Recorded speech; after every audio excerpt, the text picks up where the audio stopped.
L'assessore Riccardi lo ha precisato in terza commissione. Pochi conoscono i contenuti della legge delega che ridiscuterà la struttura della sanità nel nostro paese. Quel poco che si conosce rende già l'idea dell'intendimento del governo. Mette mano a una organizzazione che è figlia ancora di un impianto troppo di risposta all'acuto e molto poco del cronico, che è il fenomeno di questo momento. Quindi ospedali fortemente specializzati, concentrazione, eliminazione della frammentazione e della dispersione e una catena molto lunga che determini appropriatezza nelle cose che possono essere fatte sul territorio o negli ospedali minori. Uno scenario che vede il Friuli Venezia Giulia a buon punto, anche perché, pare di capire, intercetterebbe la soluzione individuata per rispondere a quella criticità rappresentata dalla fuga per curarsi verso altre regioni. L'assessore ha ricostruito questa vicenda che parte dalla metà degli anni 10 analizzandola dati alla mano.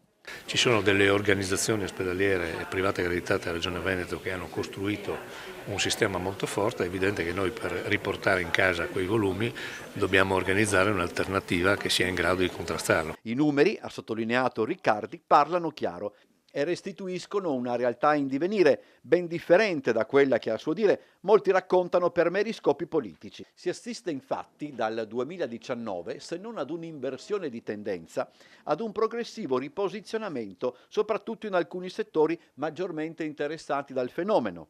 Fenomeno che riguarda una serie di interventi legata alla composizione demografica del Friuli Venezia Giulia, ortopedia e oculistica in primis, destinati, nella maggior parte dei casi, a persone anziane. Persiste una fuga importante per quanto riguarda l'attività ospedaliera, questa non tanto in termini numerici di persone quanto in volumi economici perché le prestazioni sono molto più onerose e questa va al privato accreditato del Veneto.